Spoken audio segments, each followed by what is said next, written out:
के दर नार नारे हो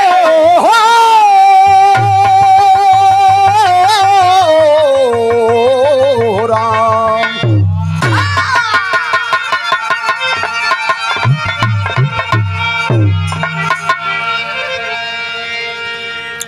अरे उलट फेर करते ठल्लू जी, उलट फेर करते ठल्लू जी, अरे बन गए नकली सोखा। अरे उनके पर विश्वास जो करता खा जाता वह धोखा।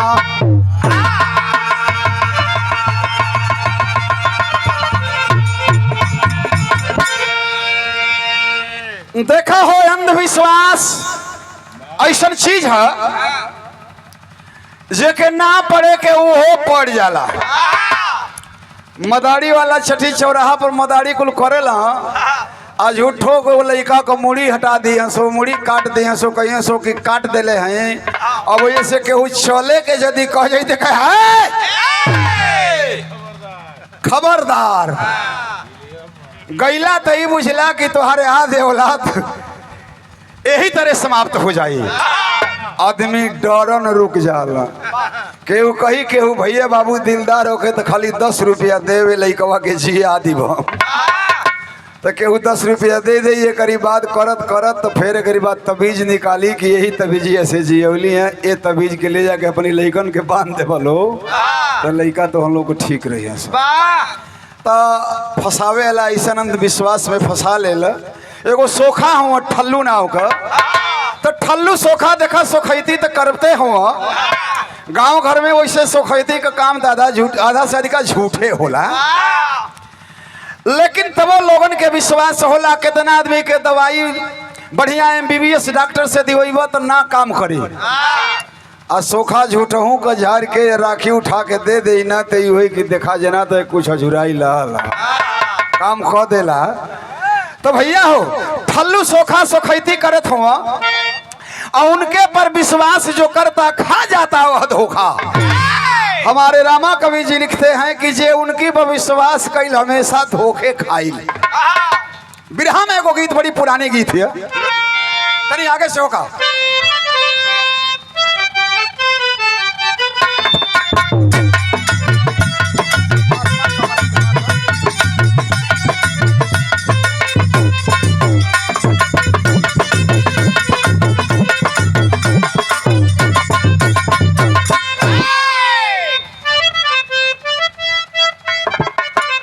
वही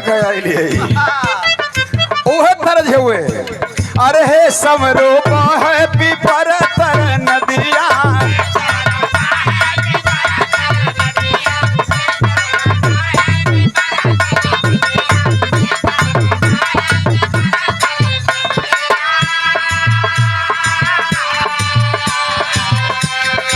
यही गीतिया के देखा मिलत जुलत यही अंदाज में गावे वाले गौलो बड़ा खूबसूरती से। रेलिया बैरन पिया को लिए जाए रे, रेलिया बैरन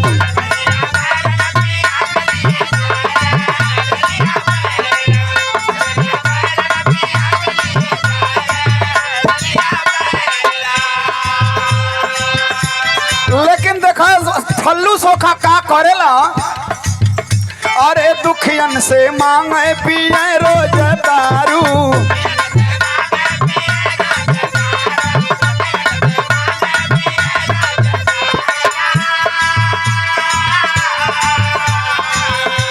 हर चक्कर में फंस गईला जगन बेचारू की दुखियन से मांगे पिए रोज दारू।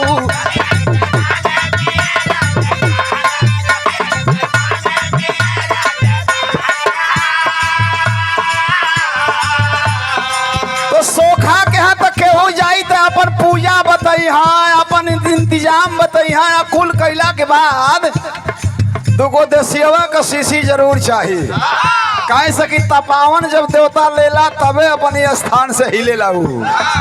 ऐसे ही एक आदमी देखा उनकी चक्कर में गौए का फसल है, पड़ल बीमार जगन कयवरतिया।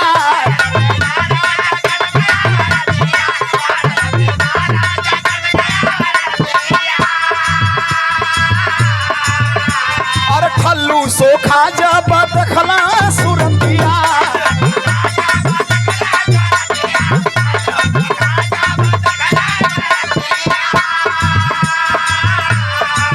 अरे दारू के बाद चाहे लागल में हरारू की जो से मांगे पिए रोज दारू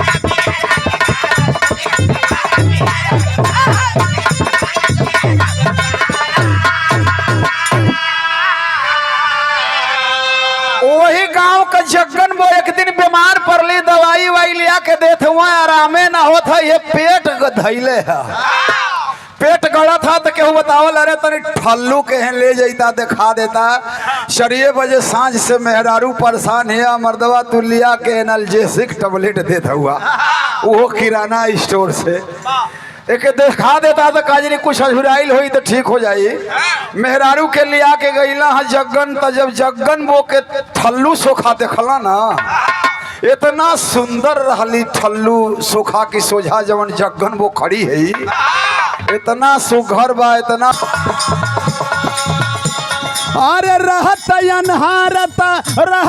अनहारता जात पकड़ाए हो बुताई देता दिया हवा के अरे भूत भड़कत बाए हो बुताई देता दिया हवा के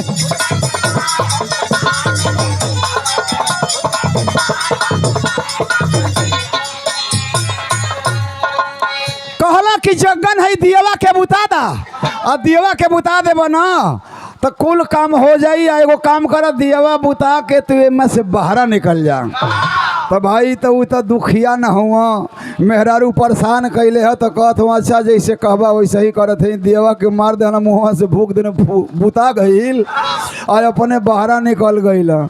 जब वो बाहर निकला वो ठल्लू तुरंते न उठ के जाके केवड़िया भिड़का लेला और जब केवाड़ी भिड़का लेला तो मेहरुआ कहते कि अरे एकरी बात का होई ऐसे ही एगो मेहरारू गईल कहते साधु बाबा से कि तनी बाबा हमके अपन भविष्य देखे के बा तो कहते भविष्य देखबू तो कहते कि हाँ हाँ आगे का होखे वाला बा ओके हम देखल चाहत है तो वो कहना कि अच्छा चला वही कोठरी में वही देवकुर के चला देवकुर को लिया जाके केवाड़ी बंद करे लगला तो वो मेहरारू कहते कि हे बाबा केवड़िया काहे बंद कर कुछ गड़बड़ सब करवा का तो कहते देखा भविष्य लग गल आगे का होके वाला तू जान गईलू देखा ऐसा ही भविष्य देखल जाला।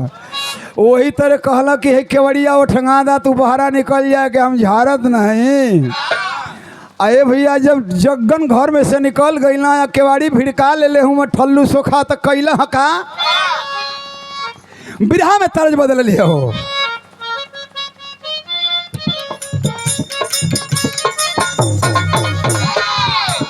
अरे खा गईलू लंगड़ायाम दाम कहिया देबू चिरई खा गईलू लंगड़ायाम दाम कहिया देबू चिरई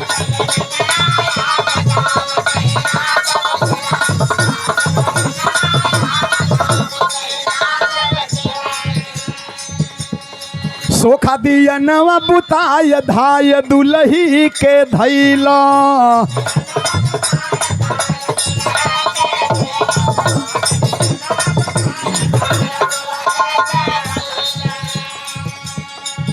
अरे कैला सोरा दुलही धराई गईला सोखा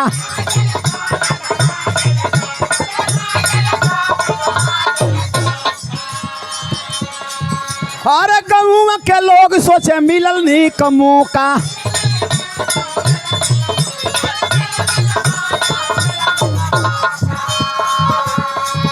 अरे देबा ये भैया देबा के जियते जराय धाय दुलही के धैला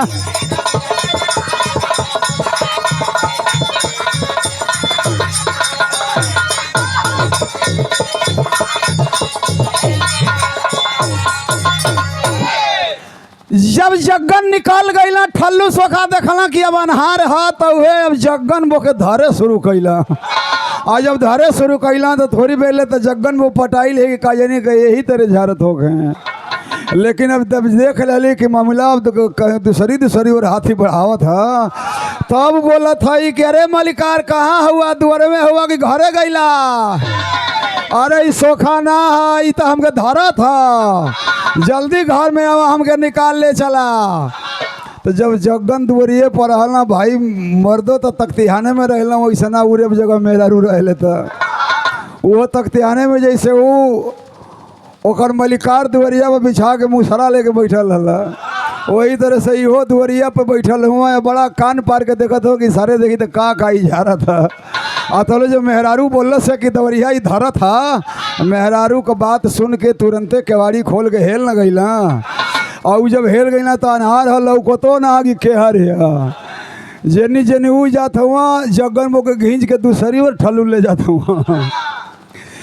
जगन करत करत आखिर पा गईला, धल हला। आ जब धले हला तब हुल कैला, गाँव का आदमी जुटल हुआ। अरे भैया दवरिया लोग ई सोखा ना है, हमारी मेहरारू के धरत रहल हा। अब गांव का आदमी अइला तो ई भले कि कहो जगन का हुल्ला कैला, भैया हमारी मेहरारू के धरत रहल हा। मेहरारू कहते कि हाँ ये बड़ा उरेबे उरेबे जगह हाथ लगावत रहल हा। वैसे मेहरारू के देखे के चाहिए तो हरिओम हरिओम बोल के हट जाए के चाहिए। ऐसे ही 3 जना नहाए खातिर तीर्थ करे गईला। आज जब नहाए खातिर गईला तब वहाँ पहुँचल लो तो भाई नहावे धोआवे ला वहू जाए एजेंट मिल न जाना 150 पर घुमा दिया, हई मंदिर हऊ मंदिर। तब वो एजेंटवा कहता ई तीनों बुढ़वन से कि देखा लोग ये मेला है, नहाए खातिर तो हम लोग के ले चलते हम ओकोरा आगे चलवलो तो मेहरारू नहात रही सो उन्हनी और नईखे देखे के, नहीं तो तुरंत पुलिस पकड़ लिया सो।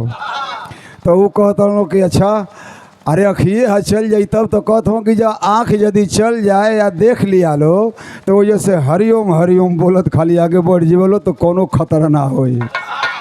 तब वजह से चल दे लोग। तब मेहरारू तो को लौको भी नहीं कैली सो, तलो में से 3 गो में से एगो बुढ़वा तनी चिड़ुका रहल, वो बोलता कि हरिओम हरिओम। मेहरारू तो लौको भी नहीं कल झूठे कहता कि हरिओम। तो ले तू को पूछो सो कि किधर है किधर है।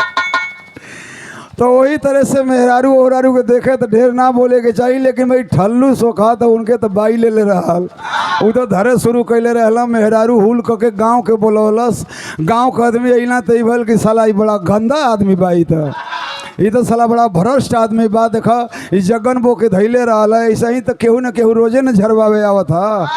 कितने जानी 2-4 दिन पहले के जिन झरवा के गई रहली भल कि चौथा दिन ये फलाना मोबाइल रहली, कहो तोहरो संगे ई कंड भइल है। तो वो सकार लगली हाँ भइल है, बाकी हम लाजन के उसे कहली ना कि इज्जत चल जाई। अब ढेर जानी सकार ले ले कि हाँ हमारो संगे, हाँ हमारो संगे। गांव के आदमी कहत हुआ कि ऐसा गंदा आदमी के गांव में रह देवे कि नहीं खे, ए साला के तरह नहीं खे मुआवे के जियते मुआवे कहा कि अगला जन्म में ई सोखा ना बनो। आदमी गांव को कैला का बिरहा के टेरी है।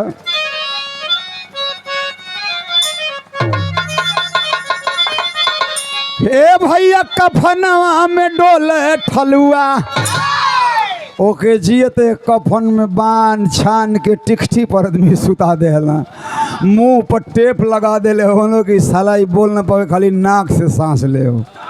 ए भैया कफनवा में डोले ठलुआ, अरे अर्थी सजा के सब ही राम नाम सत बोले जा रे हो बोले जा रे हो बोले।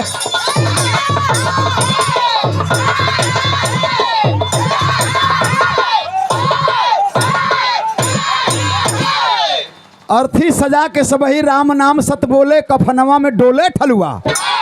ठलुआ के बांध छान के वो गांव का आदमी लेके चल दिले हुआ। कितने आदमी कहते हुआ बड़ा पाप हो जियते के मुआवत है जा, इस साला प्रेत जूनी में जाई, गांव के बड़ा हैरान करी।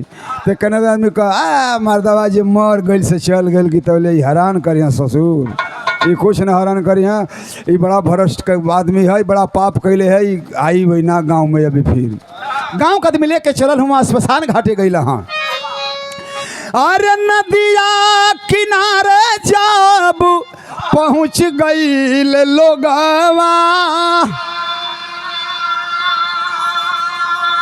तौले गौवा में लागी गई लिया गो,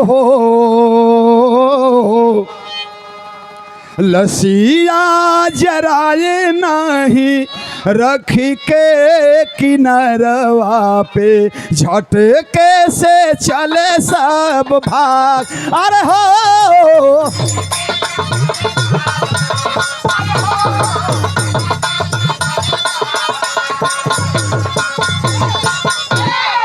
गांव कदमी स्मशान घाट पर लेके गईला और तौले है गांव में आग लागल है।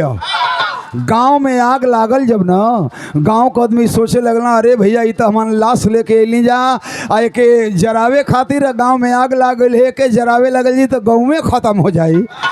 अब आदमी वही जो कहना कि चला स्मशान घाट बाटे इज रख देहल जाओ कोनो दूसरो कोनो उर्दा मुर्दा नहीं खस हो जा ए जे पड़ले न रही अरे टेप ऑफ सटवले हम टिकठी में बढ़िया से बांधल है ससुर जी हाँ कहाँ गांव के आदमी आगे बुतावे खातिर चल गईला आ एनी कवरे ई देह ऐठा था गोहुवन कीड़ा मती नहीं था। बिरहा में एगो गीत लगल है वो गीत है कि तीरे तीरे झिझिरिया खेलाइब तोहा के तीरे तीरे।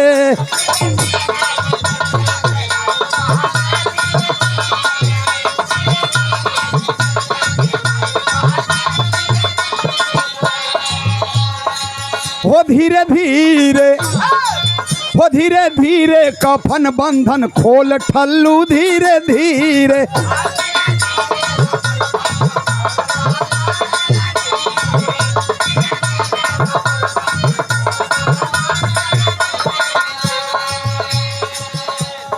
अब धीरे धीरे देह ऐठत पैठत था ऐठत एगो बहिया के कैसो कैसो सरका लेलस। धीरे धीरे कफन बंधन खोल ठल्लू धीरे धीरे।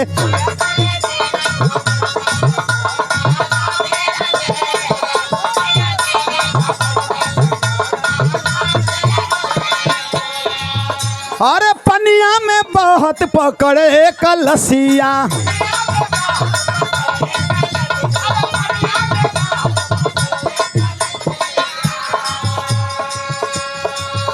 अरे बांधे कफन से बहाए अपन हसिया।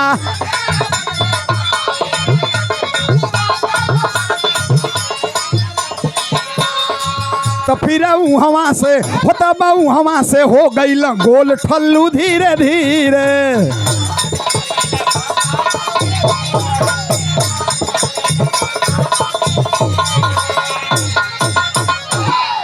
जब गांव का आदमी चल गई एगो बाह सरकवलस जब एगो सर्कल तब तक धीरे धीरे तू सरकियो खोल लेहलस उठ के बैठल है। सबसे पहले टेप अपने मुंह पर का हटौलस कि साला पहले ठीक से सांस लें। ये साला बड़ा तगड़ा टेप लगोले लस साला कितनो जीव हट से चापत है खुलते नहीं के। अब मुंह खोल के गोड़ ओड़ खोल लेलस जब खोल लेलस तो सोचो था कि अब यहाँ से हम गायब हो जाइब आए पर ना रहब तो ससुरा जनिया सो कि जियत रहला भाग गए। वही पनिए में से एगो लाश पकड़ के जैसे बांधल छाना रहे वैसे ही बांध छान के तोप ढाप दिले बा। आ तोप ढाप जब देहलस ना तोप ढाप के वहाँ से फरार हो गए। वहाँ से फरार हो गई। आज जब फरार भइल ठलुआ न हो बिरहा में एगो तर्ज बदलल है।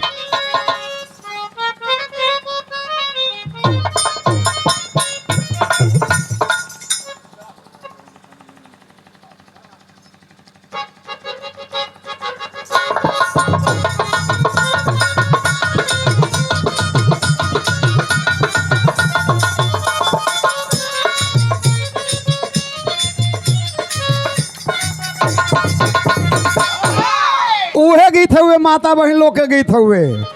अरे तरह नरियरवा के बारी हरे तरह नरियरवा के बारी ऊपर श्याम गेंदा लगाई दा।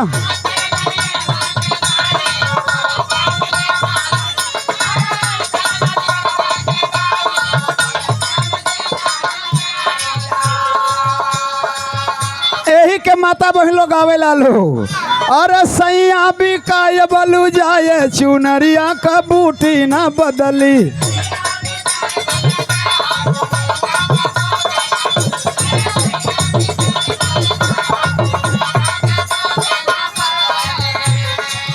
गांव का आदमी आगे गांव का बुता के अला हा आ ठल्लू अपन देखा दूसर लाश हो जा बांध छान के या धीरे से निकल गई है। गांव का आदमी अला तो केहू कहे कि तनी चला अब तो एक मुँह वही के बा एक बेर खोल के देख ले जा।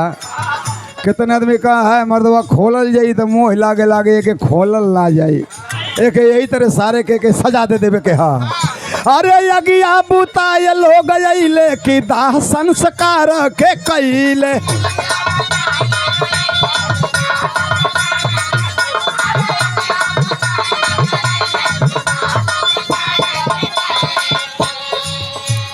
मिलजुल ते रही कैला गौआ का लोग हो,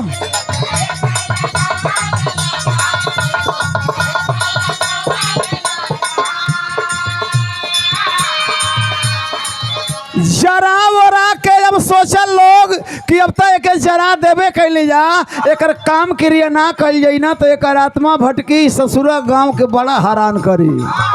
अरे मिलजुल ते रही कैला गौआ का लोग हो,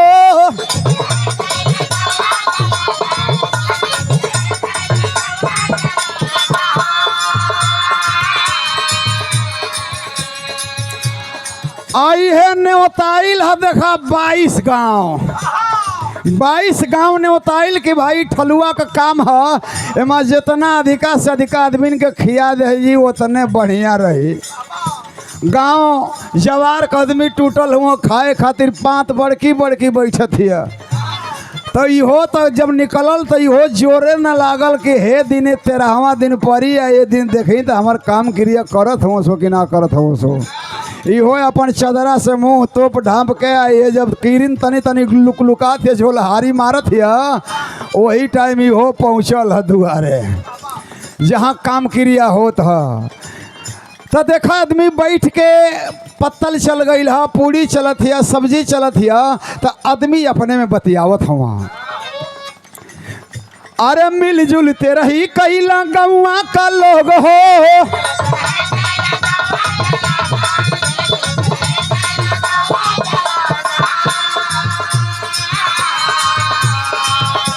स्वर्ग में ठलुआ लगावत हो भोग हो।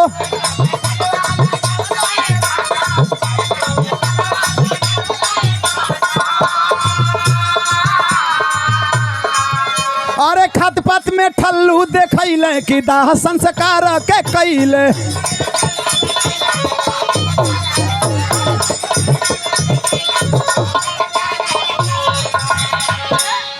आदमी बैठ के भोजन करे खातिर पात में बैठल हुआ और वही पात में इहो बैठल है। ये तो बिलखी बनेवा ना भइल के बैठा के खियाई, कहीं भोजनों ना मिले थे, कहीं कुछ मिल जाता तो मिल जाते, नहीं तो भौंके रह जाता। तो ये 13वां दिन पहुँचल तो कलश बाद में देखल सुनल जाई, पहले दुख और बढ़िया से पा लेबे दा। आदमी पूरी तरकारी खात हो, सारा मसाला बड़ा चोख डल सो तरकारी गम गम गम गम करत है, पहले खा ले एक बाद कोनो काम होई तो होई। तो बूढ़ लोग बैठल हुआ खाए खातिर, वही बूढ़वन की लग्गी चादरा ओढ़ के इहो बैठल है। तो जिनकी बगलिया में बैठल रहल वो के हर घड़ी वही के ताकत हुआ, हर घड़ी ताकत ताकत तो अपनी बगलिया वाला से कहत हो कि कहो देखबा कुछ शंका चलत है। तो वो पूछते हो का शंका चलती है, हमारी बगलिया में जन बैठल देखबा ये तो ठलुए मथिन जना था, ठलुआ मती लागत है। तो वो कहत हो कि हाँ हम के जना, तो कहत हो आदमी मतीन आदमी होला ना ना आदमी मतीन एकदम सेम हुए है। तो जब एकदम श्योर हो गए लोग ना, तब जिन बगलिया वाला वो करी बैठल हुआ वो पत्तल छोड़ के धीरे धीरे उठत हुआ, कहत अरे बैठा खा लेना, खाइम ना हम ना खाई बाबू, हम यहाँ से निकलब। जिन जिन देखल वो निकले लगल, अब तो सब न जाले रे भाई दूगो बुढ़वा कहाँ जात हो सो, कहाँ जात हो दादा, अरे जौन का क्रिया वो में आके बैठल है। तो ये बोल कि का बोल, तो कह दोनों की जना था कि प्रेत जोनी में चल गल, भूत बन के आयल है। अब तो जे जे देखल जब तो वहाँ से उठ के भागे पर आए लागल है। होत कहा विधा का पापट है।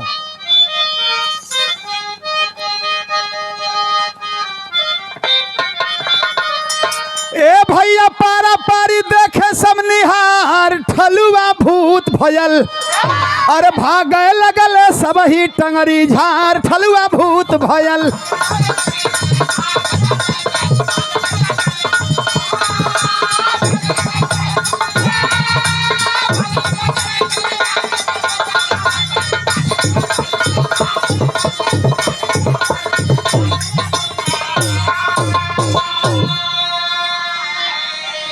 लेके लइका भागे लगली घर घर में लड़कोरी। लइका पूरी खाए बैठल हो तो महतारी का दर चल भाग रे भाग, हवा खराब है, भाग। लइका कतर से ए माई पुई हाँ पुई पुई कैले हुए। पूरी के बात बतियावत है जब प्रेत आ गई है जना का काम है उहे आ गई है। लइको बड़े मन सरहंग होला। एगो लइका बड़ा मन सरहंग रहल, तनी बड़ा छोटे पर से मोट हो गई, ओकर पेटवा उटवा निकल गई रहल। 2-3 गो लड़की देखली सो सयान सयान तो कहत है सो लइकवा से बोली बोलत है सो अरे पानी का मटका क रुपया में बिकाई। ओकर पेटवा के देख के तो वो बड़ा चालू रहल, तुरंत पैंटवा सरका देला सापन। अब पैंटवा सरका के कहत है कि नल सहित 500 में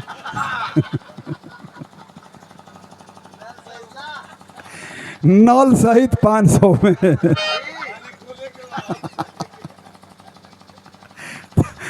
तो ये भैया लइको बड़े मन सरांग माई से कहे ए माई पूरी चले कहे तो का करी पतलों में को पूड़ी ले अरे भाग रे घरे चल के खाइए, पूरा पूड़ी के नाव मत ले। लेके लड़का भागे लगली घर घर में लड़कोरी। अरे कितने बुढ़वा भागत भागत दहला ठेंगुन फोरी। ठलुआ भूत भयल आशंका में नर नारी पड़े बीमार। ठलुआ भूत भयल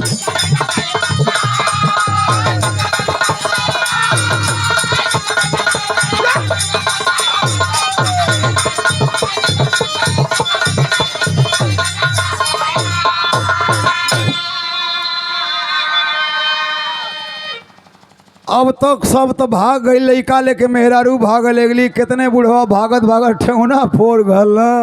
अब सब अपनी अपनी घरे तो चल गई, लेकिन अब आदमी के मन में शंका हो गई कि भूत बन के आइल उ गांव भर के धारी। अब बिहान भैले से जड़ैया बुखार आवत, आदमी के चादरा ओढ़ के गर्मी में सुतत हुआ।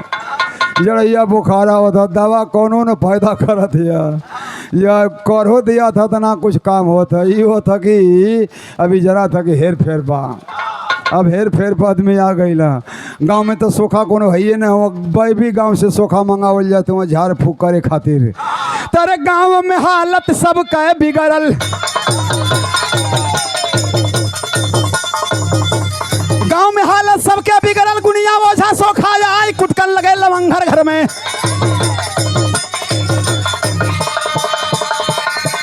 कुटकल लगे लवंगर घर में झोड़े मूड़ी पसरा गाय। सचमुच भूत भयल बा ठलुआ।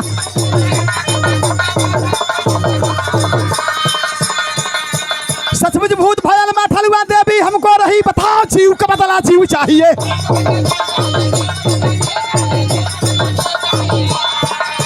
जीव का बदला जीव चाहिए, पैसा के मुंह देखो ना। अरे अरे रामा हो अरे रामा।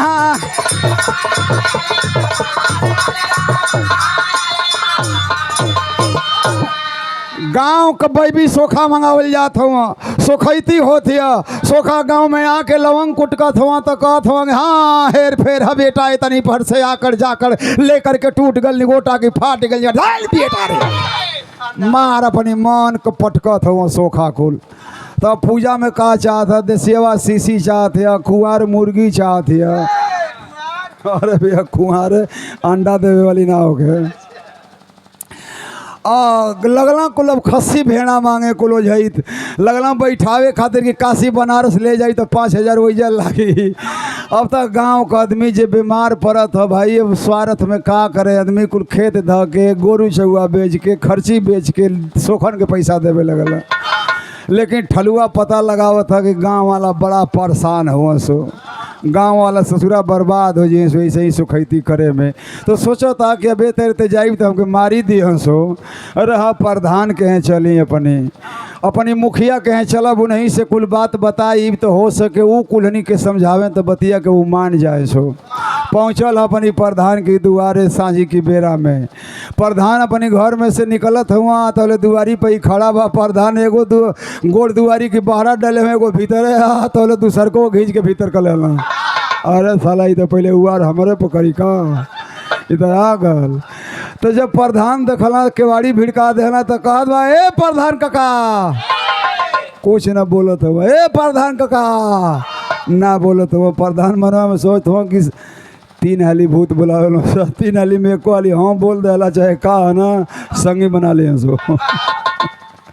तो अब वो ना बोलत हूँ तो कहत बा कि प्रधान काका अरे हम भूत ना है हम ठलुए हैं गौवा वाला बर्बाद हो जाइए सो देखा ऐसे तो हम लोग अगिया बुतावे चले इला तो वजह से हम खोल के निकल गए दूसर लाश धैल लें टिकठिया पर।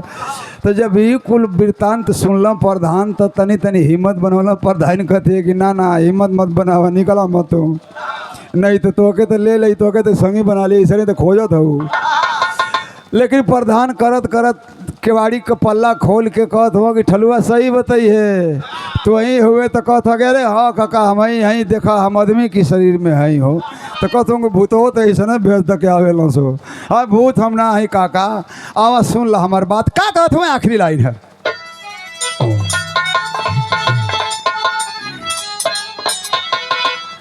अरे हंस के ठल्लू कहने लागे बतिया है खरी के 420 चोर बा दुनिया चेता हो चौधरी।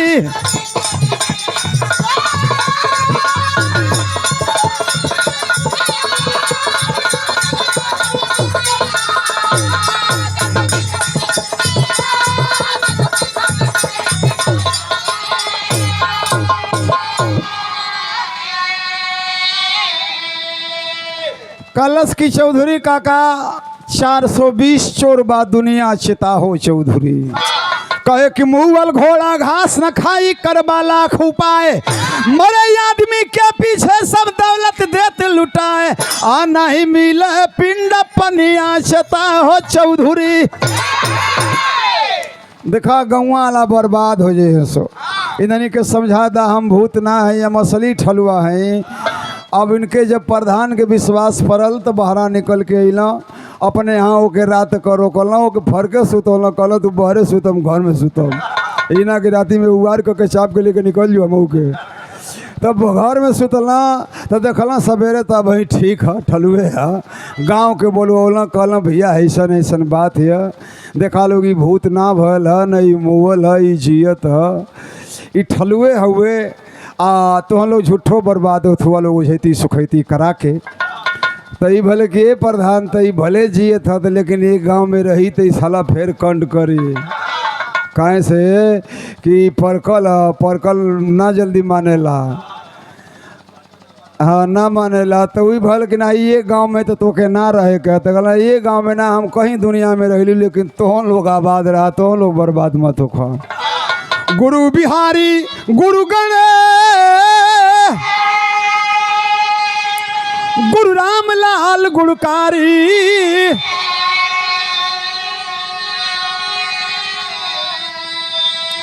स्वर्ग बसे चंद्रिका कवि हर बच्चन जी बने पुजारी हो